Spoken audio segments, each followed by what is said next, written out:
Eles me trataram como uma empregada no casamento da minha própria filha, mas naquele momento, com o microfone na mão, o poder era todo meu. Olhei para o salão luxuoso, para minha filha Sofia e o noivo Ricardo, que cochichavam com expressões de puro tédio na mesa principal. Respirei fundo e o meu sorriso não alcançou os meus olhos. Boa noite a todos.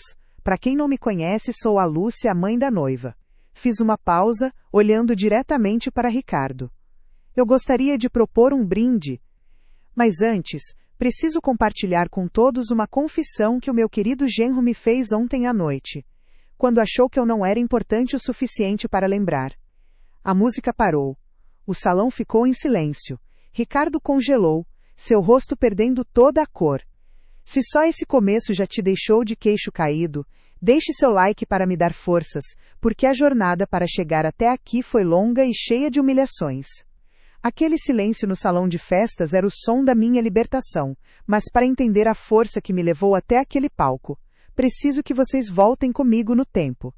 Voltem para um mundo que existia antes da tempestade, um mundo onde eu era apenas a mãe da Sofia, uma figura decorativa e, acima de tudo, uma fonte inesgotável de recursos. Minha vida, depois que perdi meu amado marido, Carlos, se resumia a uma promessa silenciosa que fiz a ele: cuidar da nossa menina, dar a ela tudo o que ele teria dado, e mais. Eu morava na mesma casa simples onde criamos Sofia, uma casa cheia de memórias e com um jardim que eu mesma cuidava.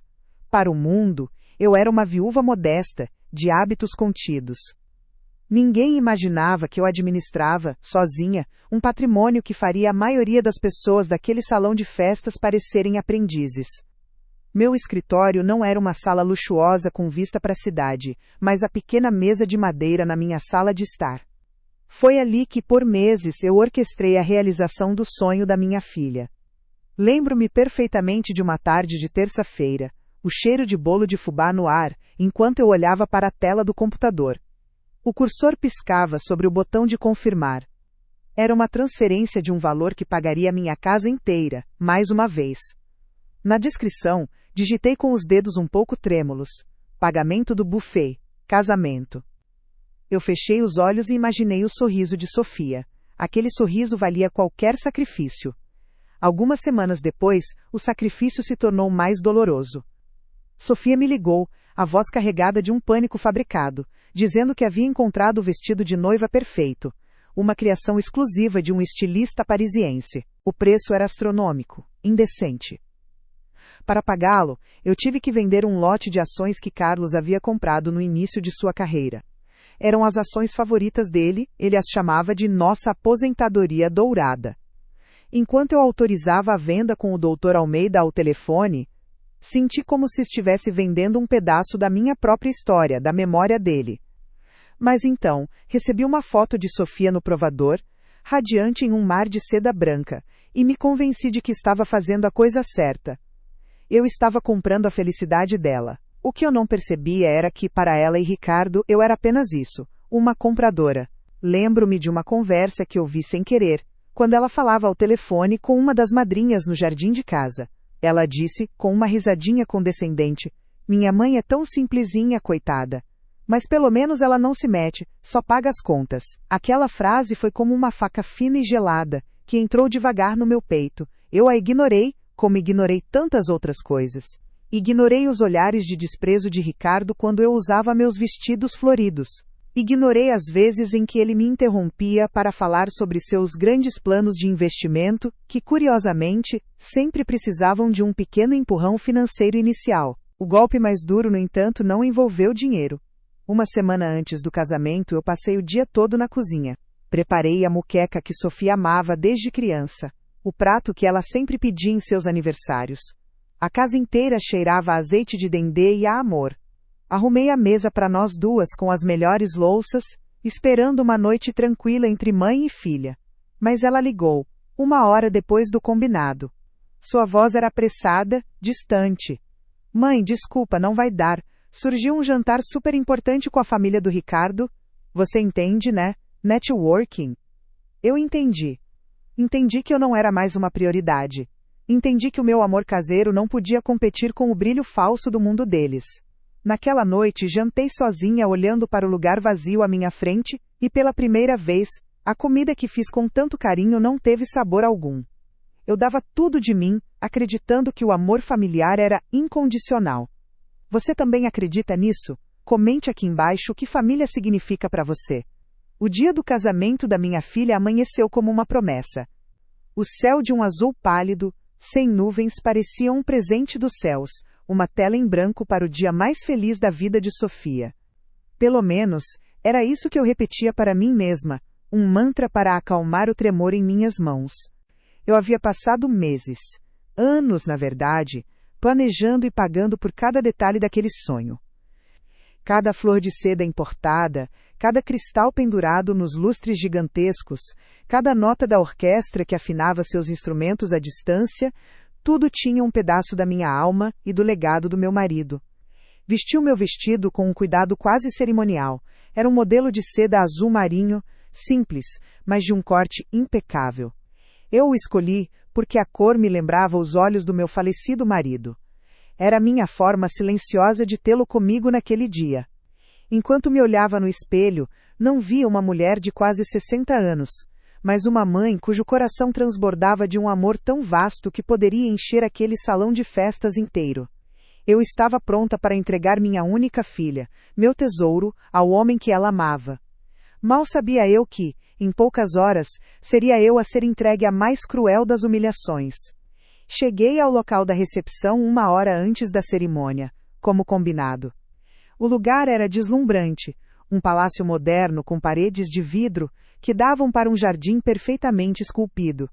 O cheiro de lírios e rosas pairava no ar, uma fragrância cara que eu mesma havia provado e pago. Eu sentia um nó de orgulho na garganta.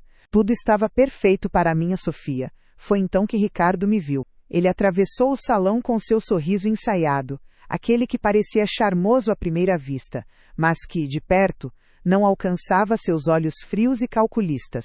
Ele não me abraçou, não me chamou de sogra ou sequer de Lúcia. Ele parou a uma distância formal e disse, com a voz um pouco alta demais, como se estivesse dando uma ordem a um de seus funcionários. Dona Lúcia, que bom que chegou. Seu olhar passou por cima do meu ombro, já procurando por alguém mais importante. Olha, a organizadora está uma pilha de nervos com os fornecedores. Você não se importa de dar uma passada na cozinha e ver se os canapés já estão começando a sair, não é? Só para garantir que tudo esteja nos eixos. Eu fiquei paralisada por um segundo. A forma como ele falou, o pedido em si, era como se eu fosse parte da equipe de buffet. Uma onda de constrangimento me subiu pelo rosto, quente e formigante. Tentei dizer a mim mesma que ele estava apenas estressado, que a pressão do dia o estava deixando descuidado com as palavras. Forcei um sorriso e assenti, murmurando um claro, eu vejo sim. Enquanto eu caminhava em direção à cozinha, senti seu olhar nas minhas costas, um olhar de desdém, de quem acaba de se livrar de uma pequena inconveniência. Naquele momento, uma pequena fissura apareceu na minha armadura de mãe feliz. Depois de falar com o chefe de cozinha, que me olhou confuso por eu estar ali, voltei para o salão principal. Os convidados começavam a chegar, um mar de vestidos de grife e joias cintilantes. Procurei meu lugar. Eu imaginava que estaria na mesa principal, ao lado da minha filha, como é a tradição. Caminhei até a longa mesa de honra, adornada com um arranjo de orquídeas que custou o preço de um carro popular. Vi os cartões com os nomes caligrafados em dourado, os pais de Ricardo, os padrinhos, as madrinhas mais íntimas, mas o meu nome não estava lá. Um calafrio percorreu minha espinha.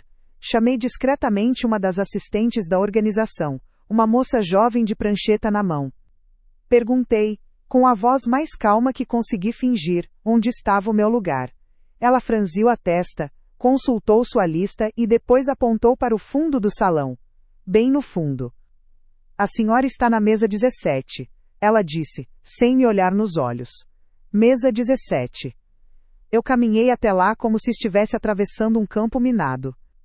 A cada passo, o barulho da festa parecia mais distante, o meu coração batia mais forte e mais pesado. A mesa 17 ficava espremida entre a porta da saída de emergência e a pilastra que escondia parte do palco. Nela, estavam sentados alguns primos distantes do meu marido, pessoas que eu não via há pelo menos 20 anos, e um casal de vizinhos idosos dos pais de Ricardo. Fui colocada na mesa dos irrelevantes, dos esquecidos. A mãe da noiva, a mulher que pagou por cada centímetro daquele luxo, foi escondida como um parente pobre e embaraçoso. Sentei-me, sentindo o peso de centenas de olhares, mesmo que ninguém estivesse realmente olhando para mim. Eu era invisível. A dor era física, uma pontada aguda no peito que me tirava o fôlego. Eu precisava de ar. Levantei-me com a desculpa de ir ao toalete, apenas para escapar daquela humilhação silenciosa. Foi no corredor, escondida atrás de um enorme arranjo de flores, que ouvi a voz da minha filha. A voz de Sofia, clara e cristalina, conversando animadamente com uma de suas madrinhas. E então, eu ouvi as palavras que estilhaçaram meu coração em 1 milhão de pedaços. A madrinha perguntou: "Amiga, cadê sua mãe? Não a vi na mesa principal." E Sofia, com uma risadinha afetada, respondeu: "Ah, eu pedi para colocarem a mamãe lá atrás, perto da saída. Você viu o vestido dela? Tão simples. Coitadinha, ela não tem muita noção. Não ia combinar com a decoração da nossa mesa, com as fotos. Melhor assim, ela fica mais à vontade com gente do tipo dela." O mundo parou. O som da orquestra, as risadas dos convidados, tudo se transformou em um zumbido ensurdecedor dentro da minha cabeça. Simples. O meu vestido, a minha homenagem ao pai dela, era simples. Eu não combinava com a decoração. Eu, a mãe dela, era um item que estragava a estética da festa. Aquele não foi um simples comentário maldoso. Foi a sentença final. Foi a confirmação de que, para minha própria filha, eu não era nada mais que um caixa eletrônico com mau gosto, uma figura que deveria ser usada e depois escondida. Corri para o banheiro feminino, trancando-me na primeira cabine que encontrei. E ali, encostada na porta fria, eu desabei. As lágrimas vieram, quentes e silenciosas. Eram lágrimas de uma tristeza tão profunda que parecia vir da alma. Chorei pela menina que eu criei, pela mulher egoísta em que ela se tornou. Chorei pelo meu marido, por sua memória estar sendo manchada, por aquela exibição grotesca de materialismo. Chorei por mim, pela tola que eu fui, acreditando que meu sacrifício seria um dia reconhecido como amor. Mas então, algo mudou. No meio do soluço, as lágrimas secaram. Olhei meu reflexo distorcido no metal polido da fechadura e não vi mais dor. Vi uma outra coisa. O calor da tristeza se foi, substituído por um frio cortante que se espalhou por minhas veias. Era raiva. Uma raiva pura, lúcida e glacial. Naquele momento, a ficha caiu. A mulher ingênua morreu ali. Se você está com tanta raiva quanto eu fiquei, inscreva-se no canal, porque foi a partir desse dia que o meu plano começou a nascer. A porta do banheiro de luxo se fechou com um clique suave, abafando o som da orquestra e das conversas animadas. Mas o barulho dentro da minha cabeça era ensurdecedor. O mármore frio do lavatório parecia sugar o calor das minhas mãos trêmulas enquanto eu me encarava no espelho. A mulher que me olhava de volta tinha os olhos vermelhos, mas não eram mais de tristeza. Havia algo novo ali, algo duro e gélido como aço. As palavras da minha própria filha ecoavam, cada uma como um caco de vidro no meu coração. O vestido dela é tão simples, não combina com a decoração. Simples. Era assim que eles me viam. Simples, antiquada, uma fonte de dinheiro conveniente que deveria permanecer invisível. Uma carteira que se abre sob comando e depois volta para a bolsa, sem fazer barulho. Naquele cubículo estéril, longe da música e das risadas falsas, a mulher que eu era, começou a se desintegrar. A mãe abnegada, a viúva discreta, a mulher que engolia desaforos em nome da paz familiar, ela morreu ali, em frente a um espelho dourado que custou mais do que o meu carro. E no lugar dela, algo começou a despertar.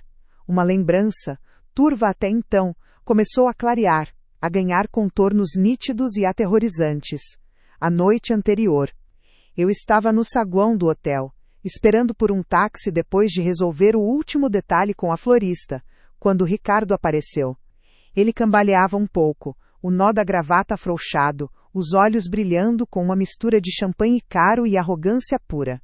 Ele sorriu para mim, um sorriso que não alcançava seus olhos calculistas. Ele se aproximou, o cheiro forte de uísque pairando no ar. Eu me encolhi, desconfortável, mas ele colocou uma mão pesada no meu ombro, como se fôssemos velhos amigos. Ele me disse, com a voz pastosa de quem já bebeu demais: Sabe, Lúcia, você devia estar orgulhosa. Criou uma filha de ouro. Eu forcei um sorriso, pensando que era um elogio desajeitado, mas ele continuou, e suas próximas palavras cravaram-se na minha memória. Ela é o meu bilhete de ouro. Com o dinheiro que o paizinho dela deixou, eu finalmente vou poder lançar meus negócios. Chega de ralar. A partir de amanhã, a vida de rei começa. Ele deu uma risadinha, como se tivesse compartilhado a piada mais engraçada do mundo. Naquele momento, eu fiquei paralisada.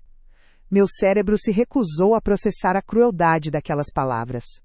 Eu as classifiquei como o delírio de um homem bêbado, a bravata de um noivo ansioso. Eu me convenci de que ele não quis dizer aquilo. Não podia querer dizer. O amor da minha filha não podia ser uma transação comercial. Então, eu apenas assenti. Chamei meu táxi e fugi, tentando apagar a conversa da minha mente. Mas agora, no silêncio do banheiro, a confissão dele não era mais um delírio. Era a peça que faltava no quebra-cabeça. A humilhação de hoje não foi um acidente. Foi um sintoma. De repente, tudo fez sentido. Os pedidos constantes de dinheiro para cobrir investimentos que nunca davam retorno. A forma como Sofia se afastou de seus amigos antigos para entrar em um círculo social mais elevado. O jeito que Ricardo me olhava não como uma sogra, mas como um banqueiro avaliando um empréstimo. Eles não me viam como família. Eles me viam como cofre. E a minha simplicidade, a minha falta de ostentação, os envergonhava porque quebrava a ilusão de que eles eram ricos por mérito próprio. Eles eram parasitas, e eu era hospedeira. Uma batida na porta me tirou do meu transe. Uma voz adocicada, uma das madrinhas de Sofia perguntou: Dona Lúcia, está tudo bem? A Sofia estava perguntando pela senhora. A preocupação em sua voz era tão falsa quanto as flores de seda na lapela dos convidados. Abri a porta, o rosto recomposto em uma máscara de serenidade. Está tudo ótimo, querida. Apenas a emoção, eu disse, com um sorriso que não sentia. Ela me olhou de cima a baixo, um olhar rápido que registrou meu vestido simples, e sorriu de volta. Ah, claro, a emoção. Vê-la se afastar me deu a certeza do que eu precisava fazer. A dúvida se transformou em uma necessidade visceral de confirmação. Eu não podia agir com base em suspeitas. Eu precisava de fatos. Eu precisava saber exatamente o tamanho do poder que eu tinha, o poder que meu falecido marido, em sua infinita sabedoria, havia deixado para mim. Afastei-me da área principal da festa, encontrando um corredor de serviço mal iluminado, perto da cozinha. O cheiro de comida e o barulho de pratos se chocando eram um refúgio do luxo opressivo do salão. Peguei meu celular. Meus dedos tremiam tanto que errei a senha 2 vezes. Respirei fundo. Calma, Lúcia. Frieza. É disso que você precisa agora. Encontrei o número na minha lista de contatos, um nome que eu não discava há anos, mas que sempre esteve lá, como uma rede de segurança silenciosa. Doutor Almeida. O telefone chamou 1, 2, 3 vezes. Cada toque era uma eternidade. Meu coração batia descontrolado. E se ele não atendesse? E se fosse tarde demais? E se eu estivesse errada sobre tudo? Então uma voz calma e familiar soou do outro lado da linha. Almeida. Doutor Almeida, boa noite. É a Lúcia, Lúcia Mendes. Minha voz saiu mais firme do que eu esperava. Houve uma pausa. Eu podia imaginá-lo, sentado em sua poltrona de couro, surpreso com a minha ligação no meio de uma noite de sábado. Dona Lúcia. Que surpresa! Aconteceu alguma coisa? Está tudo bem com o casamento de Sofia? O casamento está acontecendo, respondi, escolhendo as palavras com cuidado. Eu preciso lhe fazer uma pergunta, é urgente. Sobre o testamento do meu marido, do Roberto. Claro, estou à sua disposição. Eu fechei os olhos, o corredor de serviço girando ao meu redor. Era agora ou nunca. A cláusula, aquela cláusula de controle total sobre o fundo fiduciário. Eu preciso de uma confirmação. Ela ainda é válida?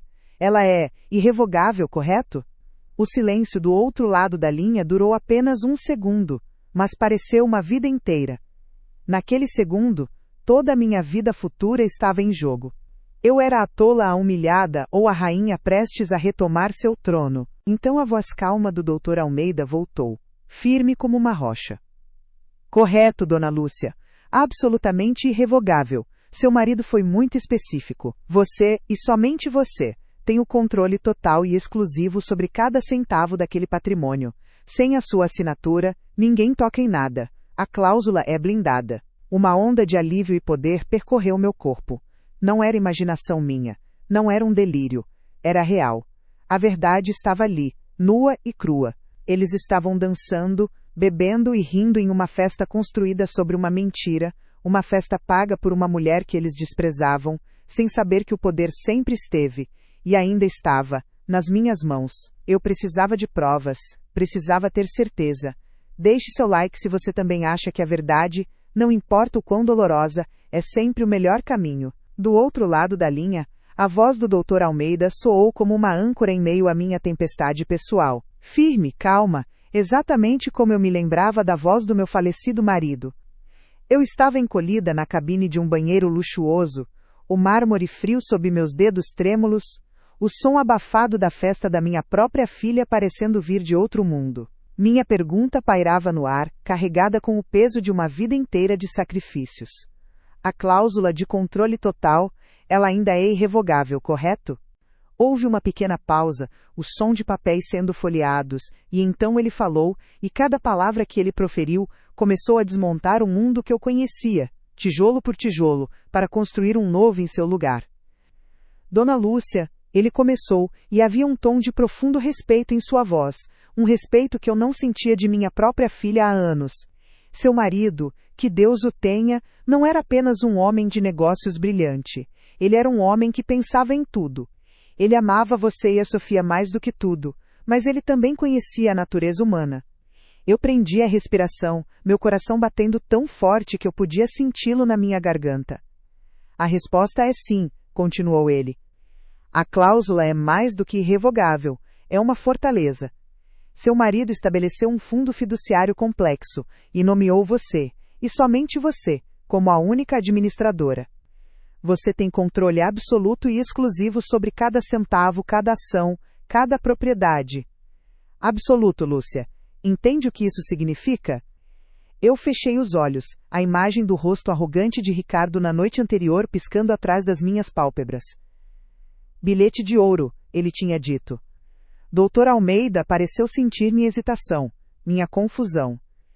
Ele continuou, sua voz se tornando ainda mais clara, como se estivesse cinzelando a verdade em pedra para que eu pudesse finalmente enxergá-la. Sofia é listada, sim, mas apenas como uma beneficiária condicionada. Isso significa que ela só tem acesso a qualquer parte do patrimônio com a sua expressa aprovação e assinatura. Sem você, ela não tem direito a nada. Legalmente, ela não possui um único centavo da fortuna.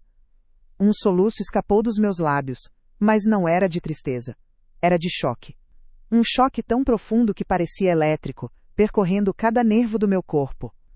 Este casamento, Dona Lúcia, a voz dele soou em meu ouvido. O apartamento em que eles moram, os carros de luxo que dirigem, as viagens que fizeram, tudo foi pago diretamente pelo fundo, sob sua generosidade. Cada transferência, cada pagamento passou por você. Eles estão vivendo a vida que você proporcionou. Eu desliguei o telefone sem me despedir. O aparelho pareceu pesar 1 tonelada na minha mão. Eu o apoiei na pia de mármore e encarei meu reflexo no espelho.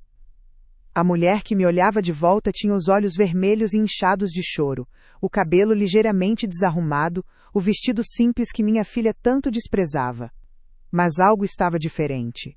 Por trás das lágrimas secas, uma nova luz começava a brilhar em seus olhos. O poder secreto. Não era apenas o dinheiro. Era o controle. O controle total e legal que meu marido, em sua infinita sabedoria, havia me deixado. Ele não me deixou apenas rica. Ele me deixou poderosa. Ele me deu a armadura que eu nunca soube que precisaria para lutar uma batalha que eu nunca imaginei que enfrentaria. A dor da humilhação ainda estava lá. Uma brasa quente em meu peito. A lembrança de Sofia me escondendo em uma mesa nos fundos para não estragar a decoração. A lembrança de Ricardo me tratando como uma serviçal, me mandando verificar os canapés. Eles me humilharam.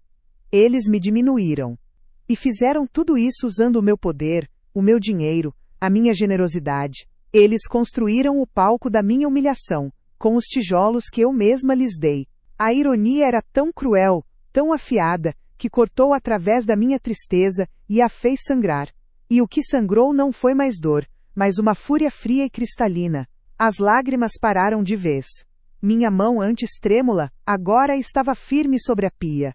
Meu corpo, antes encurvado pela vergonha, endireitou-se. Eu olhei para o meu reflexo novamente. A mulher patética e chorosa havia desaparecido. Em seu lugar, estava uma matriarca. A verdadeira dona de tudo. A juíza, o júri e, em breve, a executora. Eles me confundiram com uma porta, uma passagem para a riqueza. Mas eles estavam errados. Eu não era a porta. Eu era guardiã do portão.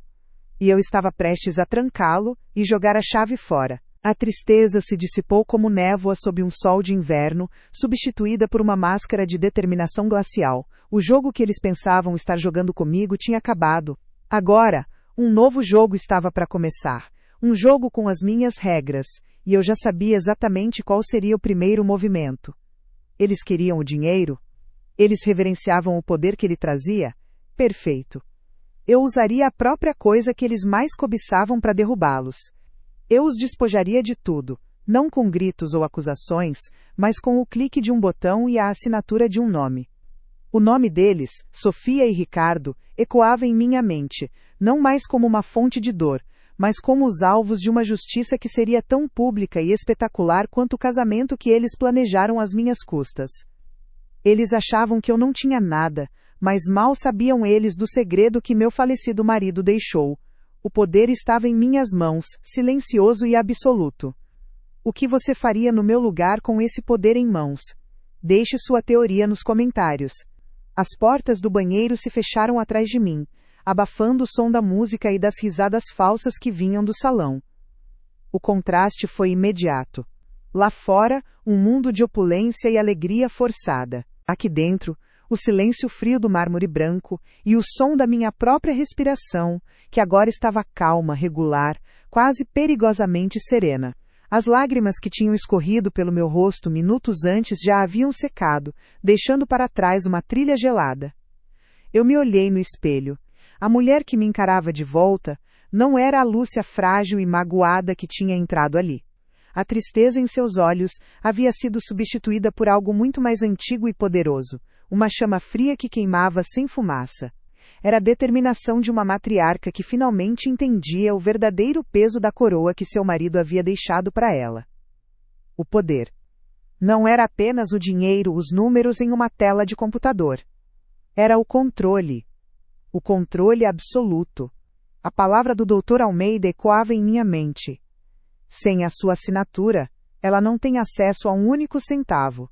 Cada humilhação, cada olhar de desdém, cada vez que fui tratada como um caixa eletrônico ambulante e antiquado, tudo isso se alinhou na minha mente, não mais como uma série de feridas, mas como peças de um quebra-cabeça que agora formava uma imagem clara e nítida.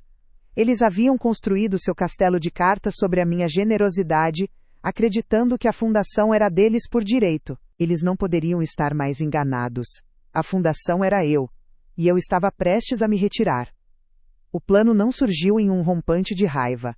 Pelo contrário, ele se cristalizou em minha mente com uma clareza assustadora, como um floco de neve se formando em meio a uma tempestade.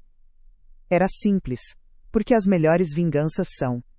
Era público, porque a humilhação que eles me fizeram passar foi pública. E seria devastador, porque eles me ensinaram que nada dói mais do que ter o tapete de luxo puxado debaixo dos pés. Eles me deram a arma e me mostraram exatamente onde atirar.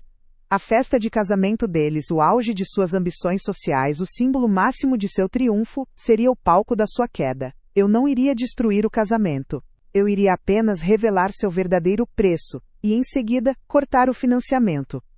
Com as mãos firmes, peguei meu celular novamente. A tela iluminou meu rosto, refletindo a nova luz em meus olhos. Disquei o número do Dr. Almeida pela segunda vez naquela noite. Ele atendeu no primeiro toque. como se estivesse esperando. Sua voz era cautelosa, esperando por mais um desabafo de uma cliente magoada. Mas a voz que saiu de mim não era de uma vítima, era a voz de uma comandante. Doutor Almeida, sou eu, Lúcia. Novamente. Fiz uma pausa, deixando o silêncio pesar. Não estou ligando para lamentar. Estou ligando para dar instruções. Do outro lado da linha, percebi uma mudança sutil, um tom de respeito que eu não ouvia há anos. Preciso que prepare a documentação para o congelamento imediato de todas as contas conjuntas e fundos de investimento em nome de Sofia. Cancele todos os cartões de crédito adicionais emitidos para ela e para o noivo dela, Ricardo. Bloqueie qualquer linha de crédito associada ao patrimônio principal. Quero que eles fiquem com acesso a absolutamente nada. Nem R$1. Ele ficou em silêncio por um instante, provavelmente absorvendo a magnitude da ordem.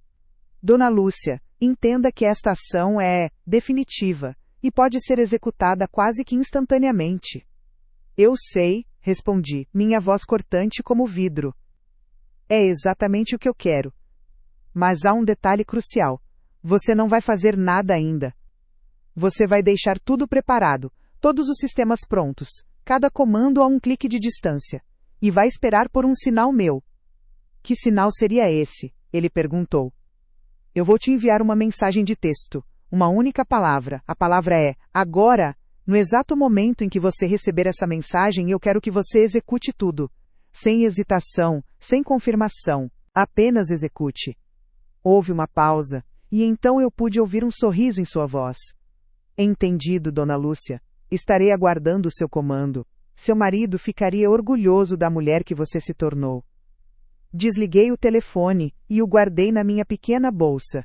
A engrenagem final do meu plano estava no lugar. O poder estava literalmente na ponta dos meus dedos, esperando por uma única palavra para ser liberado. Olhei-me no espelho uma última vez, ajeitei meu vestido simples, que agora me parecia uma armadura, e saí do banheiro.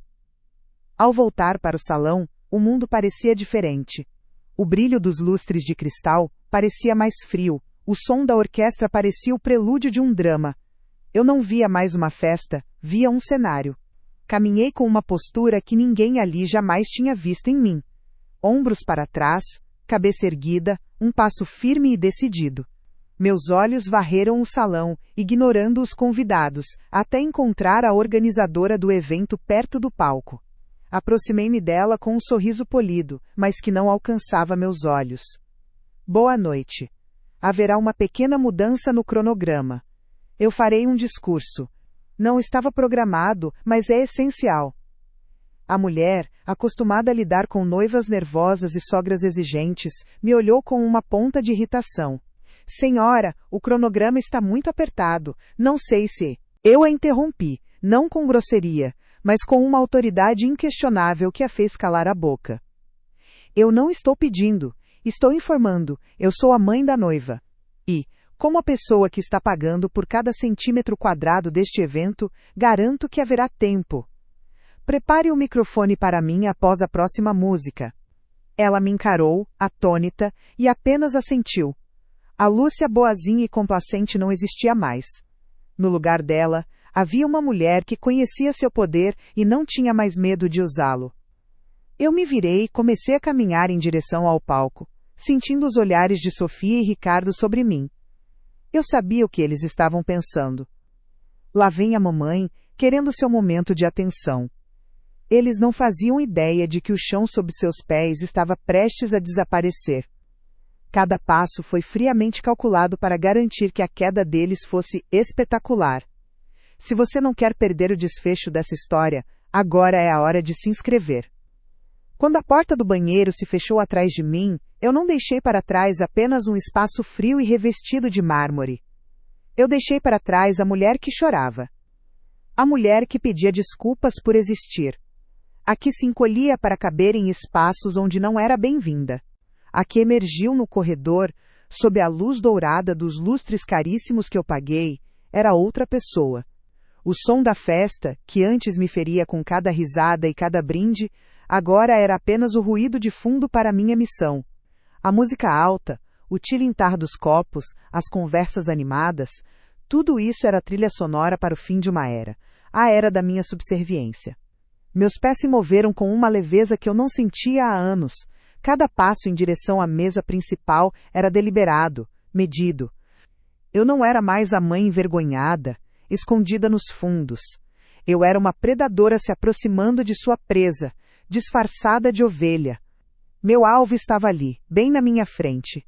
Minha filha, Sofia, deslumbrante em seu vestido de conto de fadas, e meu genro, Ricardo, com seu sorriso presunçoso e terno impecável.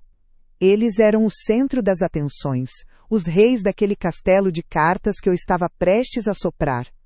Ao me aproximar, vi o exato momento em que me notaram. A expressão de Sofia vacilou por um segundo, uma mistura de irritação e surpresa. Ricardo, por outro lado, nem tentou disfarçar seu desdém. Ele me olhou de cima a baixo e seu sorriso se tornou uma linha fina e condescendente. Eles estavam cochichando entre si, e eu não precisava ouvir para saber o que diziam. Provavelmente algo sobre como eu estava estragando a estética perfeita da mesa principal. Eu parei ao lado da cadeira de Sofia. Forcei o sorriso mais doce e frágil que consegui invocar, um sorriso que eu havia praticado por décadas para apaziguar, para não incomodar. Curvei meus ombros ligeiramente imitando a postura de submissão que eles tanto gostavam e esperavam de mim.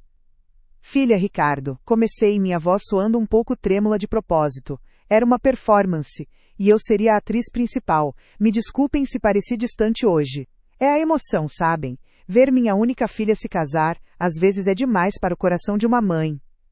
Sofia relaxou visivelmente. Aquela era a mãe que ela conhecia, a mãe que ela podia controlar. Ela deu um tapinha no meu braço, um gesto que era mais para dispensar do que para confortar. Está tudo bem, mamãe, a gente entende. Agora por que você não volta para sua mesa? Estão quase servindo a sobremesa. Ricardo soltou uma risadinha baixa. Isso mesmo, dona Lúcia. Não se preocupe conosco. Estamos nos divertindo muito. Ele olhou para os amigos na mesa e piscou, um gesto que gritava para todos. Vejam só, a velhinha sentimental veio nos aborrecer. A isca estava lançada. Agora era a hora de puxar a linha. Eu só queria, se não for muito incômodo, dizer algumas palavras. Eu continuei, mantendo o tom humilde. Eu não tive a chance de fazer um brinde apropriado. Gostaria de dar minha bênção a vocês na frente de todos os nossos amigos e familiares. Eles se entreolharam. O tédio em seus rostos era palpável. Um discurso da mãe simplesinha, que embaraçoso. Mas recusar publicamente seria uma gafe social, e a imagem era tudo para eles. Sofia suspirou, um som longo e sofrido. Ah, mamãe, tem certeza? O cronograma está tão apertado. Será rápido, eu prometo, eu disse, colocando a mão sobre o coração. Apenas algumas palavras do coração. Para celebrar este dia lindo. Cada palavra era uma peça de queijo na ratoeira, e eles eram os ratos, famintos e cegos pela própria ganância e arrogância. Ricardo, vendo uma oportunidade de parecer um genro magnânimo, finalmente cedeu. Ele se virou para a organizadora do evento e, com um aceno de mão imperioso, disse: Claro, claro, deem um microfone para minha sogra, afinal é o dia dela também, não é? Ele sorriu para mim, um sorriso falso que não alcançava seus olhos frios e calculistas. Ele acreditava que estava me fazendo um favor, me concedendo um pequeno momento sob os holofotes antes de me descartar novamente na obscuridade. Eles não faziam ideia. Eles não viam a tempestade se formando por trás do meu sorriso de desculpas. Eles não viam o abismo que estava prestes a se abrir sob seus pés caros e bem calçados. A organizadora me trouxe um microfone sem fio. Eu o peguei, e o metal frio em minha mão era como um cetro, um símbolo do poder que eu estava prestes a reivindicar. Agradeci com um aceno de cabeça e me virei. O caminho até o pequeno palco parecia se estender por quilômetros. A orquestra, notando o movimento, diminuiu o volume da música. As conversas começaram a morrer. Centenas de pares de olhos se voltaram para mim. Para eles, eu era apenas a mãe da noiva, uma figura secundária e esquecível. Eu subi os 3 degraus do palco. Cada passo era firme. Ombreira para trás, cabeça erguida. A mulher frágil desapareceu no momento em que meus pés tocaram a plataforma elevada. Eu olhei para a multidão e encontrei os rostos de Sofia e Ricardo. Eles me olhavam com uma indulgência entediada, esperando um discurso choroso e cheio de clichês. Ricardo sussurrou algo para Sofia, e ela riu, cobrindo a boca com a mão. Eles estavam rindo de mim, pela última vez. A armadilha estava montada, a isca havia sido mordida, o público estava em silêncio. A única coisa que faltava era a execução. Meu coração não batia de nervosismo, mas com a pulsação fria e constante da justiça que estava por vir. Eles me viam ali, pequena e inofensiva, completamente alheios ao fato de que não estavam testemunhando um discurso, mas sim uma sentença. Eles morderam a isca, convencidos de que tinham vencido. Mal podiam esperar. Deixe um like se você também mal pode esperar pelo que vem a seguir. O silêncio no salão era tão denso que parecia ter peso. Cada par de olhos estava fixo em mim, a mulher invisível que de repente se tornara o centro do universo. Na mesa principal, o tédio no rosto de Sofia e Ricardo havia se transformado em uma irritação mal disfarçada. Eles achavam que eu faria um discurso sentimental e constrangedor. Mal sabiam eles que a vergonha estava prestes a mudar de dono. Eu respirei fundo, sentindo o ar frio encher meus pulmões, e olhei diretamente para o meu genro. O sorriso dele era o de um predador que já havia garantido sua presa. Como eu dizia, minha voz soou clara e firme, amplificada pelos alto-falantes, ecoando por cada canto daquele salão que eu havia pago. Ricardo me fez uma confissão ontem à noite, uma confissão muito honesta. Vi o corpo dele enrijecer, o sorriso vacilou por uma fração de segundo. Sofia olhou para ele, confusa, depois para mim, com um comando silencioso para que eu parasse. Mas a mulher que obedecia àqueles comandos havia morrido no banheiro algumas horas antes. Ele me disse com todas as letras que o casamento com minha filha era um negócio, que Sofia era, e eu cito, o seu bilhete de ouro, o caminho mais rápido para a fortuna que o pai dela deixou. Um murmúrio coletivo varreu o salão, como o vento agitando as folhas de uma floresta. Vi os pais de Ricardo, sentados na mesa de honra, se entreolharem com pânico. Ricardo estava pálido, uma estátua de cera derretendo sob as luzes quentes do palco. Ele balançou a cabeça sutilmente, como se pudesse negar a verdade com um simples gesto. Eu continuei, meu tom agora cortante como vidro quebrado. Ele falou sobre os negócios que iria lançar, os investimentos que faria. Tudo com o dinheiro que ele acreditava que minha filha, a sua noiva, herdaria incondicionalmente. Fiz uma pausa dramática. Olhei para Sofia. O rosto dela era uma tela de confusão e fúria. Ela estava prestes a se levantar, a gritar, a tentar me silenciar. Mas eu fui mais rápida. Acontece que há um pequeno, minúsculo erro no seu plano de negócios, Ricardo. Inclinei-me ligeiramente sobre o microfone, como se estivesse compartilhando um segredo com as centenas de convidados. Um detalhe que vocês dois, na pressa de me tratar como uma serviçal irrelevante, esqueceram de verificar. O silêncio voltou, mais profundo e mais pesado do que antes. O dinheiro não é dela, as 3 palavras pairaram no ar. Vi a compreensão, ou a falta dela, lutar no rosto de Sofia. Ela franziu a testa, como se eu estivesse falando uma língua estrangeira. É meu. O queixo de Sofia não caiu. Ele pareceu se desconectar completamente do rosto dela. Ricardo parou de respirar. Seus olhos, antes cheios de arrogância, agora eram 2 poços de puro terror. Ele finalmente entendeu.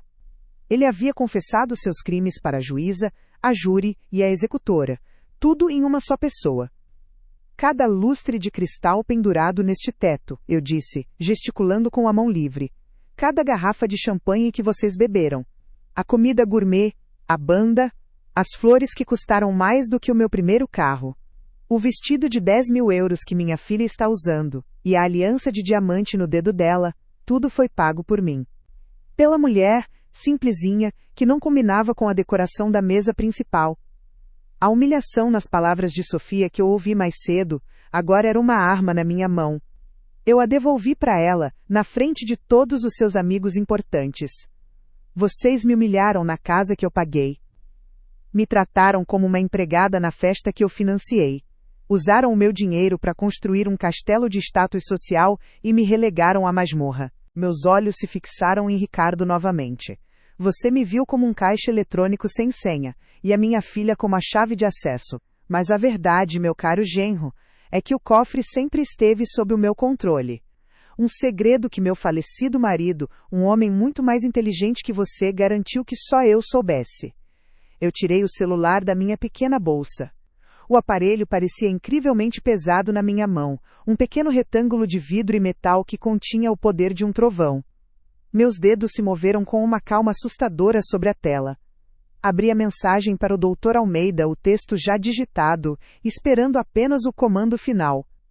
Então, como meu presente de casamento para vocês dois, eu lhes dou algo que o dinheiro não pode comprar, algo que vocês desesperadamente precisam aprender. Levantei o olhar do celular e encarei o casal paralisado. Eu lhes dou a independência, meu polegar pressionou enviar. A palavra agora voou pelo ar, invisível e devastadora como uma praga. A partir deste exato momento, eu disse, e um sorriso, o primeiro sorriso genuíno do dia, se espalhou pelo meu rosto. Vocês estão por conta própria. Deixei o microfone no pedestal. O baque surdo foi o ponto final da sentença. Antes que alguém pudesse reagir, olhei para o maestro da orquestra, que me encarava de boca aberta, como todos os outros. Música, maestro! Eu ordenei, com a autoridade de uma rainha retomando seu trono. A expressão no rosto deles quando tudo desabou foi impagável. Descreva essa cena em uma única palavra nos comentários. Quero ver as melhores. A orquestra, obedecendo ao meu último comando, começou a tocar uma valsa suave. A melodia era linda, mas naquele salão, soava como a trilha sonora de um desastre. Era uma música dissonante, que flutuava sobre o zumbido de choque e fofoca que tomou conta do ambiente. O silêncio inicial foi quebrado não por aplausos, mas por um som agudo e eletrônico. Eu vi o celular de Ricardo apitar, 1, 2, 3 vezes. Ele olhou para a tela, e o seu rosto, antes bronzeado e confiante, assumiu uma tonalidade pálida, doentia. Eram as notificações que eu esperava. Transação negada. Ele tentou usar o cartão em um aplicativo, e o resultado foi o mesmo. O pânico começou a tomar conta de suas feições. A queda foi mais rápida e mais feia do que eu poderia ter imaginado. A organizadora do casamento, uma mulher que até então me tratava com uma polidez condescendente, caminhou até a mesa principal. A máscara de civilidade se desfez, revelando a expressão dura de uma profissional que queria ser paga. Ela segurava uma máquina de cartão, o semblante pálido. Ela não disse uma palavra, apenas estendeu o aparelho na direção de Ricardo. A humilhação pública dele era palpável. Ele gaguejou algo sobre um problema com o banco, uma desculpa esfarrapada que ninguém no salão comprou. Foi então que Sofia se moveu. Ela correu na minha direção, o choro transformado em um grito agudo que rasgou o ar.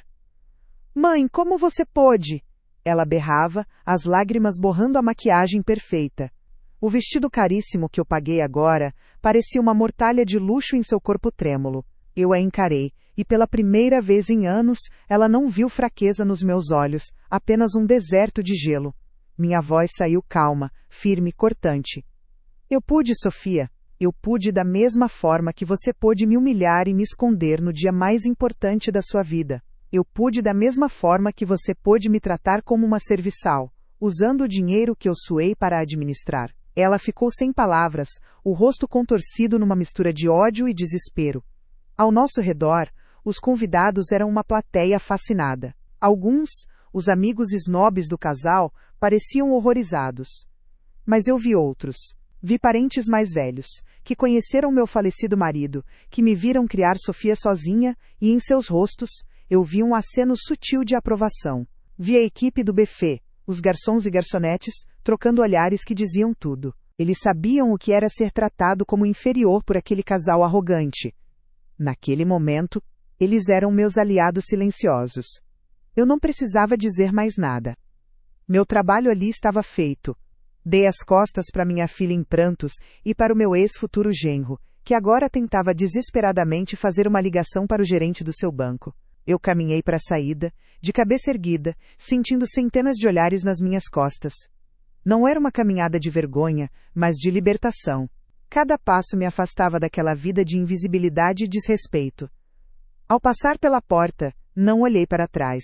Deixei para trás o caos, o choro de Sofia e a ruína de Ricardo, a cena final de uma peça que eles mesmos escreveram. Eles finalmente tiveram o que mereciam, uma lição que o dinheiro não pode comprar. Se você concorda que a justiça foi feita, esmague o botão de like. 6 meses se passaram desde aquela noite. 6 meses que, para mim, pareceram uma vida inteira de redescoberta. Eu não estou mais na minha antiga casa, cercada por fantasmas de expectativas e decepções. Estou escrevendo isso de uma pequena vila na Itália, o lugar que meu falecido marido sempre sonhou em me trazer. A janela do meu pequeno chalé se abre para uma colina coberta de oliveiras, e o único som que quebra o silêncio é o das minhas próprias pinceladas na tela. Depois daquele casamento, eu não olhei para trás, vendi a casa, simplifiquei tudo e vim para cá. Não para um hotel 5 estrelas, mas para um lugar simples, onde aprendo a pintar com um velho mestre local e converso com os vizinhos no mercado. As pessoas aqui me conhecem como Lúcia, a pintora amadora, não como a viúva rica ou a mãe de Sofia. E essa simplicidade me devolveu a vida. Sinto como se tivesse rejuvenescido 10 anos. Um peso que eu nem sabia que carregava por décadas simplesmente desapareceu. Recebi notícias esporádicas sobre Sofia e Ricardo. Soube que o castelo de cartas deles desmoronou espetacularmente. Sem meu dinheiro, a vida de luxo se tornou uma montanha de dívidas. Eles tentaram manter as aparências, mas a verdade sempre vem à tona. Dizem que se separaram, culpando um ao outro pelo desastre. Eu não sinto alegria com a desgraça deles. Sinto apenas indiferença. A dor que eles me causaram foi o catalisador para a minha libertação, e por isso, de uma forma estranha, sou grata. Eles me mostraram que eu estava vivendo para as pessoas erradas. O dinheiro, aquela fortuna que eles tanto cobiçavam, agora tem um propósito real. Eu usei uma parte significativa para criar a Fundação Mendes, em nome do meu marido. Ela oferece bolsas de estudo para jovens de baixa renda que, como ele, têm um talento brilhante para os negócios, mas não têm os meios para começar. O legado dele não será lembrado por vestidos de grife e festas opulentas, mas por dar a outros a chance que ele um dia teve. Isso sim, é honrar sua memória. Olhando para a tela à minha frente, uma paisagem toscana cheia de cores vibrantes, eu finalmente entendi. A verdadeira riqueza nunca esteve nos extratos bancários. Estava na minha liberdade de escolher, na minha paz de espírito e, acima de tudo, no respeito próprio que eu reconquistei naquela noite. Eu não sou mais uma provedora invisível, uma figura secundária na vida de ninguém. Eu sou a protagonista da minha própria história. E ela está apenas começando. Aprendi da forma mais difícil que o maior investimento que podemos fazer é em nossa própria paz. Se essa história te tocou, inscreva-se para mais relatos como este e me diga de qual cidade você me assistiu.